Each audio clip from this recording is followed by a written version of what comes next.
Pilpres 2024 sepertinya akan penuh dengan kejutan dibandingkan Pilpres periode sebelumnya. Tak hanya dinamika proses penetapan capres dan juga pencarian sosok cawapres yang akan bertarung, namun juga koalisi partai yang masih sangat cair. Meski saat ini sudah ada 3 poros koalisi, namun pendekatan dan komunikasi antar parpol masih terus dilakukan. Terbaru, pertemuan Puan dan AHY di kawasan Senayan minggu lalu menyisakan optimisme jika kedua partai yang kerap berseberangan akan rujuk. Mbak Gayung bersambut Ketua Dewan Pembina Partai Demokrat Susilo Bambang Yudhoyono bercerita melalui lini masa miliknya jika bermimpi satu gerbong kereta api bersama Presiden Joko Widodo dan Ketua Umum PDI Perjuangan Megawati Soekarno Putri. Tak pelak mimpi SBY ditafsirkan banyak hal. Lalu, akankah PDIP dan Demokrat berada dalam satu gerbong koalisi yang sama? Jika hal ini terwujud, sehatkah politik dan demokrasi di tanah air? Benarkah komunikasi yang dibangun demi kepentingan bangsa dan negara? Ataukah jangan-jangan ini sebagai bentuk strategi untuk memecah koalisi yang ada?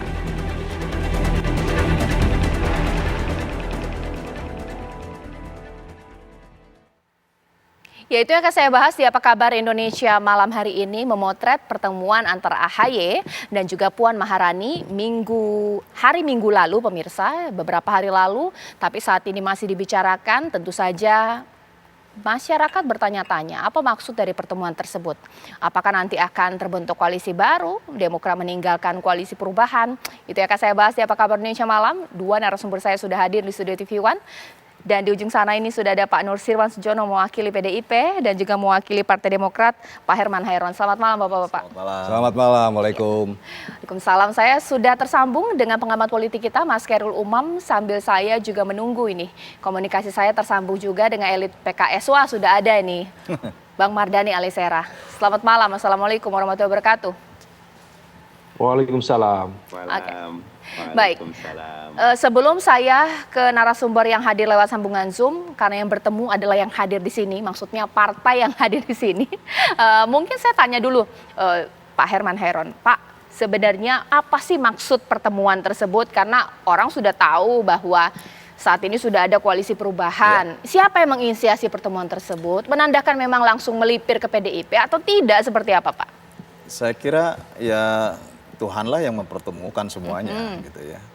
Dan tentu komunikasi politik ini kan baik untuk internal di masing-masing partai maupun baik untuk bangsa dan negara. Yang selama ini mungkin dianggap ada barrier gitu ya, ada pemisah, tetapi kita bisa melihat bahwa hubungan antara PDI Perjuangan dan Demokrat, kita bisa lihat keakraban antara Mbak Puan dengan Mas AHY. Dan kalau kemudian dihubungkan dengan apa yang disampaikan dalam Twitternya Pak SBY, dalam mimpinya tentu ini juga bisa saja itu merupakan petunjuk Tuhan dan pada akhirnya bisa terjadi gitu ya. Nah tetapi saya kira harus dibedakan dulu sampai hari ini bahwa pertemuan itu tentu dimaksudkan sebagai komunikasi politik, sebagai rekonsiliasi dan kolaborasi. Beda mungkin dipisahkan dengan konteks koalisi, karena masing-masing Pak Nur dengan PDIP-nya sedang menggagas, karena semuanya kan menggagas gitu ya. Sedang menggagas koalisi di PDIP, juga Demokrat telah menggagas dan sedang terus melakukan finalisasi dalam koalisi perubahan dengan PKS dan Nasdem.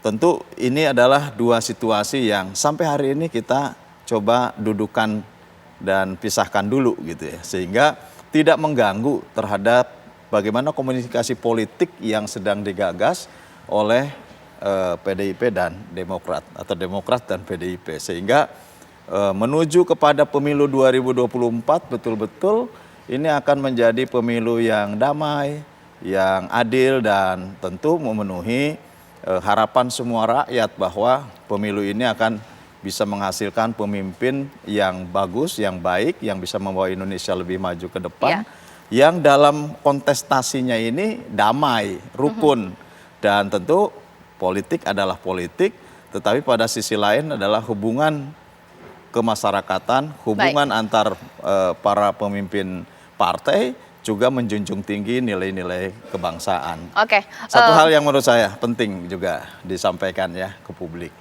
bahwa dalam konteks politik hari ini kan selalu kalau tengok ke belakang itu gaduhnya minta ampun. Tapi setelah kemudian semuanya mencair, bisa ketemu, rasa-rasanya sudah mulai adem gitu. Nah menurut saya ini langkah positif gitu. Dan tadi saya sebutkan bahwa pertemuan itu merupakan juga bagian daripada kolaboratif, itu ditunjukkan ada kesamaan antara Demokrat dengan PDI Perjuangan, yaitu sama-sama ingin mewujudkan pemilu di tahun 2024. Pada waktu terjadinya isu terkait dengan 3 periode perpanjangan masa presiden, PDI Perjuangan sama dengan Demokrat bahwa kita tetap berpedoman terhadap konstitusi negara, pemilu tetap dilaksanakan 2024. Kalau kita mencermati apa yang disampaikan oleh Pak Herman Hairon, sebenarnya sudah firm ya bahwa ini pertemuan lumrah biasa terjadi. Tapi ada kata sedang yang dipakai, sedang menggagas koalisi. Kayaknya kenapa nggak sudah menggagas koalisi? Bang Mardhani boleh dong ditanggapi, apakah ini menandakan ketika Pak Herman Hairon mengatakan sedang menggagas koalisi yang masih sedang ini bisa saja terjadi nih setelah pertemuan? Bang Mardhani. Kasih Cak, masih dinamis, tetapi Koalisi Perubahan untuk Persatuan punya landasan yang kokoh ya. Kita punya visi yang ditawarkan, arah perubahan yang ditawarkan, dan kami yakin Nasdem, Demokrat, PKS punya kesamaan, dan ini bukan kesamaan yang pragmatis ya.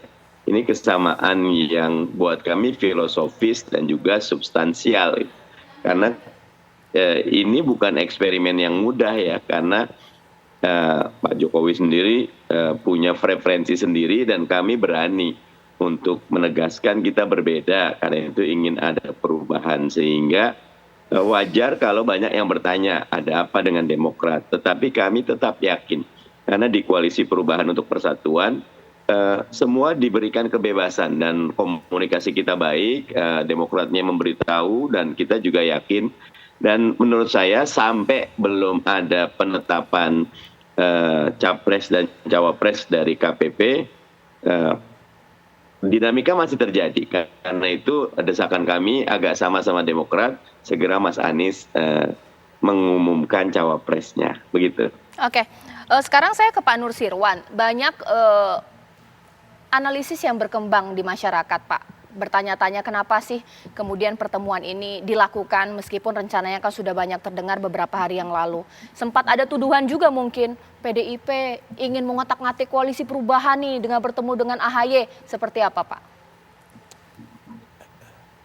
Kita tentu berkali-kali kita katakan, Sekjen, kemudian beberapa rekan-rekan kami sudah menyampaikan bahwa PDI Perjuangan menghormati apa yang sudah terjadi, apa yang sudah dilakukan, yang selama ini kerjasama atau katakanlah yang disebut dengan koalisi dilakukan oleh teman-teman. Bukan berarti kami menutup mata dan kita berupaya untuk melakukan manuver-manuver agar terjadi ada begini dan begitu, tidak. Saya sepakat dengan apa yang disampaikan oleh Yang Mulia Pak Herman ini tadi.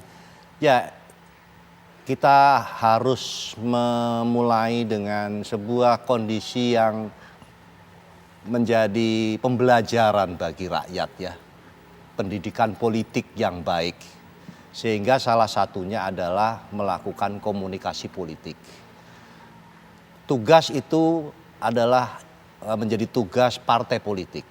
Jadi partai politik itu di samping juga membentuk kader untuk memimpin negeri, menjadi kepala daerah, menjadi posisi-posisi di lembaga-lembaga negara. Tapi dia juga perlu wajib untuk memberikan pendidikan politik. Dan wujudnya itu adalah salah satunya adalah kita tidak boleh meninggalkan legacy adanya kesulitan di dalam berkomunikasi. kebuntuan-kebuntuan dan kesan-kesan yang tidak baik untuk diwariskan kepada generasi berikut itu kita coba, dan apa yang sudah dilakukan dalam hal ini Mbak Puan bersama dengan Mas AHY itu adalah maksudnya adalah hal yang baik untuk kita bisa melihat bahwa ini kita bisa loh bincang-bincang, kita bisa bicara terlepas dari proses yang terjadi berkaitan dengan pemilihan presiden. Ada yang sudah berkoalisi membentuk, itu tidak apa-apa, dan kita mencoba memberikan berkomunikasi untuk menyamakan pikiran-pikiran masing-masing. Tidak selalu bahwa yang dikonotasikan oleh berbagai pihak ada perbedaan yang begitu kuat gitu. Tapi sebetulnya kalau sudah berkomunikasi tentu akan muncul, oh ternyata ya bisa juga kita bisa bersama-sama. Ada perbedaan di satu sisi mungkin betul kita bisa samakan. Inilah butuhnya dialog. Perlunya sebuah komunikasi politik. Nah, nanti pada waktunya, pada saatnya tentu akan terbentuk apa yang akan finalisasinya, bentuknya itu akan seperti apa. Dan harapannya meskipun nanti pada saatnya akan ada bentuk yang terwujud itu tadi, gampangannya saja soal calon presiden dan wakil presiden, itu pun harapannya ke depan akan ya tetap baik begitu aja. Itu yang demikian yang ingin kita harapkan. Positif semua ini narasumber saya menjawabnya, tapi nanti sesaat lagi saya mau tanya langsung kepada pengamat. Intinya adalah beginilah pemirsa, ini mungkin di benak Anda. Mungkin tidak ya nanti AHY akan menjadi cawapres Ganjar, tidak menjadi cawapresnya Anies pasca pertemuan ini. Sesaat lagi. Kembali di Apa Kabar Indonesia Malam. Sekarang saya bertanya kepada pengamat politik kita, Mas Khairul Umam. Kalaulah tadi di sini sudah banyak yang mengatakan ini pertemuan biasa, sah-sah aja untuk kebangsaan. Tapi kalau Mas Umam mengartikan seperti apa? Apakah ini mengindikasikan bahwa karena tidak digubris Pak Anies untuk jadi cawapres, ya sudahlah ke PDIP saja. AHY, Ganjar mungkin terjadi. Seperti apa Mas Umam? Mas Umam, audionya belum dibuka, apakah di-mute? Boleh. Ya, dalam konteks ini politik tentu adalah sebuah seni dalam semua hal. Artinya politics is all about possibilities. Dan itu kemudian ditujukan oleh Mbak Puan, oleh Mas AHY bahwa komunikasi yang dulu tidak pernah dan tidak mungkin terjadi, sekarang terjadi. Nah, tetapi kalau misal kita cermati lebih detail, maka sebenarnya pertemuan antara PDIP dengan Demokrat sebenarnya ini memiliki dua komposisi yang berbeda. Pertama terkait dengan moral etik, betul ada politik rekonsiliasi di sana. Tetapi politik dalam konteks rekonsiliasi ini juga kemudian dihadirkan untuk meletakkan tiga fundament utama. Pertama adalah non-violent coexistence, yang kedua building confidence and trust, dan yang ketiga adalah empati. Nah, terkait dengan confidence and trust, maka kemudian besar kemungkinan pertemuan ini tidak hanya semata-mata bicara tentang politik rekonsiliasi, tetapi ada kalkulasi politik praktis yang kemudian bisa berimplikasi terkait dengan politik di 2024 mendatang. Nah, terkait dengan tadi, apakah kemudian hal itu memiliki implikasi terhadap koalisi? Tentu memiliki implikasi yang kuat. Bagaimanapun juga iman politik itu naik dan turun, yazid wa yanqus. Tetapi pada saat yang sama besar kemungkinan apa yang kemudian dibaca oleh teman-teman di PDIP sebenarnya bukan mentarget dalam konteks politik jangka pendek.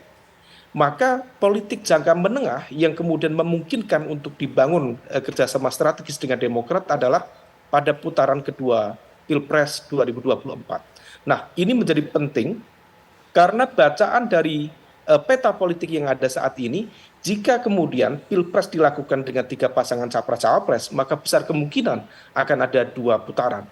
Ketika dua putaran, dengan basis data yang kita cermati selama 1 tahun terakhir, maka yang bisa maju di putaran kedua adalah Prabowo dan juga Pak Ganjar. Problemnya, Jika kemudian PDIP sendiri menutup ruang komunikasi dengan berbagai elemen, maka kemudian dia berpotensi dikeroyok, dikepung oleh berbagai kalangan, oleh berbagai elemen kekuatan, maka ini yang kemudian membuat PDIP harus berpikir ulang, mengkalkulasikan, mensimulasikan, sehingga kemudian membuka ruang komunikasi bersama dalam konteks ini adalah Partai Demokrat. Dan ini sudah dilakukan secara cermat. Bagaimana kita melihat pergerakan dari elit di PDIP bukan hanya menunggu bola, tetapi menjemput bola. Dan sepertinya ini sangat terkait dengan situasi pasca pendeklarasian Pak Ganjar yang dulu diasumsikan akan ada gelombang dukungan yang datang, tetapi ternyata dinamikanya cukup berbeda. Itulah mengapa Pak Hasto selaku Sekjen PDIP begitu aktif datang untuk menemui Caimin di PKB, datang untuk berkomunikasi dengan Sekjen Partai Demokrat, Pak Tengku Rifki Harsha, yang semua itu membuka ruang komunikasi yang terbuka. Nah, oleh karena itu, di level ini, saya berkeyakinan ini adalah sebuah investasi politik jangka menengah, untuk kemudian juga bisa tentunya ditindaklanjuti untuk agenda politik jangka panjang. Tetapi ini adalah upaya untuk memecah kebuntuan komunikasi politik untuk mengantisipasi bagaimana kemudian rekonfigurasi kekuatan elektoral, terutama ketika masuk di putaran kedua Pilpres 2024 mendatang. Baik, ditahan dulu Mas Umam. Sebelum saya nanti minta tanggapannya dari narasumber saya, elit politik kita, terlebih dahulu saya ingin ke rekan saya, Yohana Gabriela, yang sudah siap untuk bertanya-tanya kepada masyarakat. Lantas respon masyarakat seperti apa ya? Yohana, silakan. Ya, selamat malam Caca dan pemirsa. Betul sekali, untuk perbincangan hangat di tengah masyarakat saat ini adalah pertemuan AHY dan Puan, ditambah juga dengan cuitan SBY nih yang memperkirakan apakah adanya rujuk antara PDIP dan juga Demokrat. Kira-kira bagaimana tanggapan masyarakat atau masyarakat melihat ini seperti apa sih perkembangan politik di Indonesia? Kita sudah bersama dengan dua warga di sini. Saya akan menanyakan salah satu terlebih dahulu. Halo Mas, namanya siapa? Nama saya Alfian. Alfian, oke. Mas Alfian, tahu kan ya mengenai pertemuan antara AHY dan juga Bu Puan ya? Iya, di Senayan kemarin ya. Iya. Gimana nih Mas melihat pertemuan, karena kan Demokrat dan PDIP ini kan dikenalnya mereka kurang akur gitu ya Mas? Iya. Ya kalau menurut saya gimana ya? Kayak sama aja sih Mbak. Karena menurut saya kan partai politik itu transaksional, mana untung mana rugi. Kalau pertemuan itu ngerasa beruntungkan ya mungkin ya buat kedua partai mungkin melupakan ya maksudnya historis antara hubungan kedua partai tersebut sih. Kalau menurut saya seperti itu. Kira-kira menurut Mas sendiri nih, melihat mereka kemarin, apakah ada kemungkinan antara kedua partai ini menjadi rujuk dan bersatu, Mas? Kalau bersatu sangat mungkin sih Mbak, menurut saya. Ya kayak tadi, kalau secara transaksionalnya mungkin sama-sama untung, ya kenapa enggak gitu. Mungkin kayak jegal salah satu paslon atau kayak gimana gitu, nggak ada yang tahu sih. Oke, baik. Makasih Mas Alfian atas jawabannya. Dan kita tanyakan kepada salah satu narasumber lainnya, Caca di sini sudah ada bersama dengan saya. Halo, Pak, namanya siapa Pak? Santoso. Santoso, oke. Pak Santoso, dengan perbincangan tadi nih Pak, sudah tahu kan ya informasi AHY dan Puan. Menurut Bapak melihatnya bagaimana nih Pak? Ya sebenarnya bagus-bagus saja untuk, ya mungkin tuh 2024 AHY masih belum menjadi berkoalisi dengan itu ya. Tapi di pemerintahannya nanti kalau PDIP menang mungkin bagus-bagus saja. Oh gitu. Iya. Tapi menurut Bapak sendiri melihat PDIP dengan Partai Demokrat, apakah ada kemungkinan mereka barengan rujuk gitu Pak? Iya, nanti setelah mungkin untuk pucuk pimpinan belum, tapi nanti di fraksinya setelah PDIP menang katakanlah mungkin aja. Oke, setelahnya ya Pak ya. Oke, harapan Bapak untuk Pilpres 2024 deh Pak? Ya bagus-bagus saja ya. Mungkin PDIP juga ada sedikit godain Nasdem ya. Itu ya Bapak melihatnya itu ya, Iya, kegodaan. iya. Oke, baik. Terima kasih Pak Santoso atas waktu dan jawabannya. Dan pemirsa, itu tadi jawaban dari kedua warga tadi menanggapi pertemuan antara AHY dan juga Puan. Demikian Caca, kami kembalikan kepada Anda di studio. Iya, terima kasih Yohana mengabarkan langsung ini respon dari masyarakat ya, sah-sah aja, namanya juga politik, hari ini pagi, kemudian besok ngomongnya sore begitu ya. Ini masih fleksibel lah. Tapi mungkin saya mau tanya kepada Bang Mardhani. Bang Mardhani, kalau tadi dikatakan Mas Umam ya, ini politik, possibility, apapun bisa terjadi. Tapi saya mau tanya, sebenarnya kalau dalam berkoalisi untuk koalisi perubahan, apakah memang sudah firm sampai nanti pendaftaran? Karena kan sudah ada piagam kesepakatan juga ya, seperti apa? Ya, koalisi kami punya kelebihan tadi, ada equality ya, kemudian ada visi misinya, bahkan ruh yang diangkat ruh perubahan. Ini bukan perkara mudah, Caca, karena dalam tanda kutip kita melawan status quo yang ada, sehingga pilihan ini adalah pilihan sadar yang penuh dengan keberanian, dan kami tetap yakin teman-teman Nasdem, Demokrat, bareng PKS akan terus mengokohkan Mas Anies Baswedan. Tinggal lagi-lagi ini momen penting, segera tetapkan cawapres agar koalisi bisa kian solid dan bisa segera melangkah ke depan. Begitu, Cak.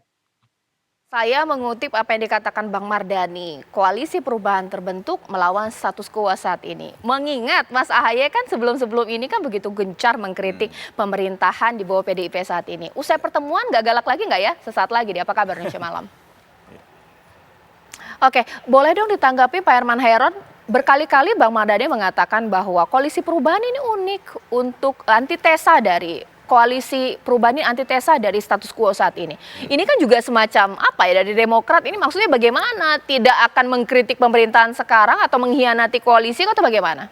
Demokrat kan selama ini juga mengkritik secara konstruktif, artinya tidak hantam kromo lah ya. Misalkan persoalan keadilan, persoalan ekonomi rakyat, ya tetap artinya bahwa komunikasi politik kan dijalin dalam rangka tadi membangun kolaborasi dengan teman-teman yang lain. Tetapi pada sisi lain bahwa Demokrat sebagai bagian dari aspirasi rakyat, bagian dari penyambung lidah rakyat, ya tentu juga harus menyuarakan persoalan-persoalan dengan kerakyatan. Nah, apalagi Demokrat lahir sebagai anak kandung reformasi, ya harus menunjukkan bahwa kualitas reformasinya di dalam mengelola partai ini. Oleh karenanya kan selama ini kan Mas Ahaye sangat kritis dan saya kira konstruktif lah. Pasca pertemuan? Ya, akan tetap sama kah? Ya kan ini persoalan momentum saja. Ya, kalau melihat dari semua reaksi teman-teman sebetulnya tetap bahwa menyuarakan aspirasi ini ya menjadi karakter Demokrat gitu ya, sebagai partai yang di luar pemerintahan. Persoalan misalkan mengkritik masalah hutang negara, ya kita kritik biasa saja, atau mengkritik terhadap program-program pro rakyat, ya kita kritik gitu, karena memang ini ada kebutuhan rakyat yang harus disalurkan oleh Partai Demokrat, dan ya tentu ini juga tidak kemudian seolah-olah menyinggung kepada PDIP, kemudian akan mengganggu hubungan. Saya kira konteksnya tidak di situ. Konteksnya adalah Demokrat menyuarakan aspirasi dan harapan rakyat. Nah, bagaimana kemudian menjawabnya juga Pak Nusirwan? Karena ada sempat anggapan bahwa pertemuan ini untuk melunakkan partai dalam koalisi perubahan yang dikatakan melawan status quo saat ini. Melunakkan AHY kah, Pak Nusirwan, bagaimana? Ya, itu tentu masing-masing partai itu sudah memiliki perhitungan sendiri-sendiri. Mohon maaf, mungkin juga kalau dari versi yang disampaikan oleh Bung Mardhani itu demikianlah posisi politiknya. Posisi politik yang seperti apa? Ya, tadi seperti yang disampaikan bahwa kita akan menempatkan pada posisi yang itu tadi, perubahan ya. Bahasa Bang Mardhani ya. Bahasa mudahnya begitu, yang merupakan pembeda dengan apa yang dilakukan saat ini, dilakukan oleh pemerintahan Pak Jokowi. Kalau saya tidak salah menangkap maksudnya, dan itu eksplisit disampaikan oleh Bung Mardhani. Jadi itu dari tinjauan politik, saya tidak melihat bahwa itu merupakan pemikiran kerjasama politik ketiga rekan-rekan partai tersebut ya. Tapi saya masih membatasi ini yang diucapkan oleh Bung Mardhani begitu. Jadi apakah itu juga demikian dengan sikap yang diungkap oleh Partai Demokrat dan PKS dan satunya Nasdem itu saya tidak tahu. Tapi yang jelas bahwa ini yang kami dengarkan, publik dengarkan apa yang disampaikan Bung Mardhani. Maka saya ulang kembali, masing-masing tentu memiliki perhitungan-perhitungan politik sendiri-sendiri. Perhitungan politik itu bisa perhitungan politik bersama, tapi juga ada perhitungan politik masing-masing partai politik, yaitu hak toh, kita tidak bisa melarang gitu. Nah, maka dalam konteks tersebut kembali kepada dinamika yang akan terjadi sampai proses kelak keputusan yang akan datang, ya tidak ada salahnya untuk tetap melakukan komunikasi politik dan dialog. Jadi karena sebelah saya ini ada yang mulia Bang Herman, kalau misalnya nanti ekspektasinya, ini mohon maaf, kalau misalnya ekspektasi dari Partai Demokrat mungkin nggak nyampe di koalisi atau kerjasama yang bertiga, tidak usah khawatir. Nanti bisa bersama-sama dengan bersama-sama dengan PDI Perjuangan gitu. Nah, soal ekspektasinya apa nanti bisa dibahas lebih lanjut. Akhirnya saya nangkep apa yang sudah dikatakan oleh Pak Nursirwan di sini. Ini soal ekspektasi. Bang Mardhani boleh ditanggapi. Wajar kan? Kalau misalnya Demokrat merasa bahwa di koalisi perubahan meskipun bergabung bukan dengan alasan pragmatis, tapi ekspektasi Demokrat di sini nggak terpenuhi, wajar-wajar saja. PDIP siap untuk mengajak bekerja sama. Bagaimana ini PKS? Kami yakin Demokrat adalah kawan yang luar biasa. Pilihan Demokrat membangun koalisi perubahan untuk persatuan bukan pilihan yang didasari kepentingan pragmatisme dan transaksional, tapi kepentingan ingin membangun bangsa. Jadi monggo bertemu dengan siapapun dan kami tetap yakin Nasdem, Demokrat, PKS, insya Allah kian kokoh mendukung koalisi perubahan untuk persatuan. Oke, nanti sesaat lagi Mas Umam boleh saya minta analisisnya. Kira-kira Demokrat ini akan kuat iman tidak ya, mengingat ada ekspektasi di atas, ada godaan PDIP, tapi juga harus setia dong dengan koalisi perubahan. Bukan menggoda. Bukan menggoda ya. Mulai gelitikin sedikit lah ya sesaat lagi di Apa Kabar Indonesia Malam. Oke, Mas Umam boleh dikomentari dong berdasarkan pernyataan dari Pak Nursirwan, ini menarik kita bahas. Kalaulah Demokrat ekspektasinya tidak terjawab di koalisi perubahan, bisa juga kemudian bergabung bersama PDIP. Apa sih ekspektasi yang kita baca dari Demokrat, cawapres ke AHY, atau mungkin posisi menteri, atau bagaimana? Ya, Mbak Caca, saya pikir yang disampaikan oleh Pak Nus tadi sangat terbuka ya, bahwa kemudian ternyata proposal politik yang dibuka dalam proses pertemuan antara Mbak Puan dan juga Mas AHY adalah proses ruang negosiasi yang kemudian jika misalnya upaya untuk membangun koalisi di koalisi perubahan dengan posisi cawapres kemudian masih belum memungkinkan atau belum jelas, maka kemudian PDIP yang selama ini dikenal sebagai rival atau bahkan sebagai partner yang cukup kritis justru membuka ruang yang sangat terbuka. Dan tentu ini akan menjadi godaan yang cukup serius. Tetapi ingat, di saat yang sama ini juga meningkatkan bargaining position dari Partai Demokrat sendiri.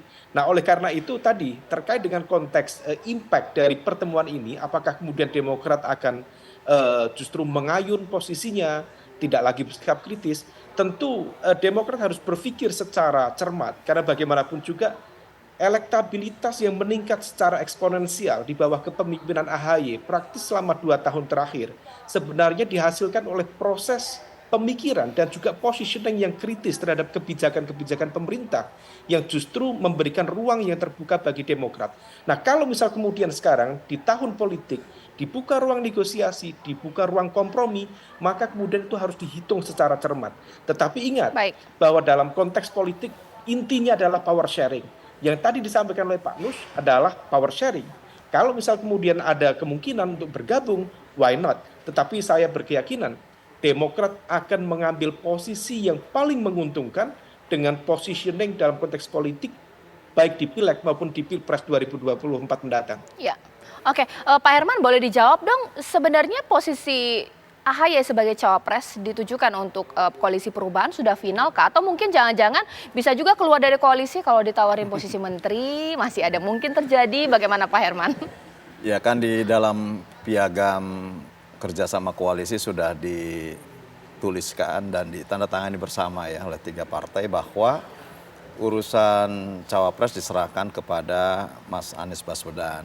Oleh karenanya itu sudah menjadi urusan mutlaknya Mas Anies, dan Mas AHY berulang kali menyampaikan bahwa tetap kita ini melakukan komunikasi politik, berkolaborasi dalam hal-hal tertentu, tapi sampai hari ini masih tetap menjaga etika politik masing-masing dari koalisi, masing-masing dari partai, sehingga juga tidak mengganggu, pada sisi lain tidak mengganggu kedaulatan partai masing-masing, tapi pada sisi lain juga tetap kita masih komitmen terhadap koalisi. Nah, oleh karenanya etika politik ini memang menjadi batas ya sampai hari ini ya. Dan tentu kita akan melihat bagaimana perjalanannya ke depan. Karena saya kira kalau tadi Pak Nursiwan, Pak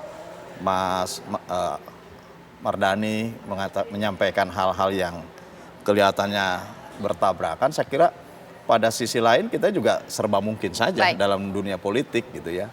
Tetapi paling tidak saya katakan bahwa etika politik sampai saat ini tetap menjadi komitmen bersama, baik etika politik di PDI Perjuangan maupun etika politik di Partai Demokrat dalam rangka tetap menjaga keutuhan koalisi perubahan, tetapi juga menjaga komunikasi politik yang baik dengan PDI Perjuangan. Saya kira ini memang tidak mudah ya untuk menyimpulkan situasi seperti ini. Tapi paling tidak sampai hari ini komitmen itulah yang tetap dibangun oleh Partai Demokrat. Masih di koalisi perubahan, Pak Nursiwan, belum ada yang bisa kita simpulkan. Apakah perlu juga Bu Mega turun gunung ketemu Pak SBY? Langsung kesimpulannya Demokrat merapat ke PDIP. Bagaimana Pak Nursiwan?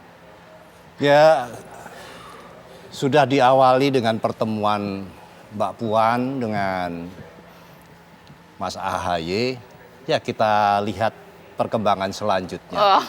Ini lampu merah, lampu hijau nih ya. Bang Mardani, boleh dong ditanggapi kalau misalnya tiba-tiba pertemuan ke depan antara Pak SBY dan juga Ibu Mega ini bisa mengatakan atau bisa kita katakan, oh semakin kencang ini merapat. Gimana kemudian koalisi perubahan? Bagaimana juga kemudian nasib PKS?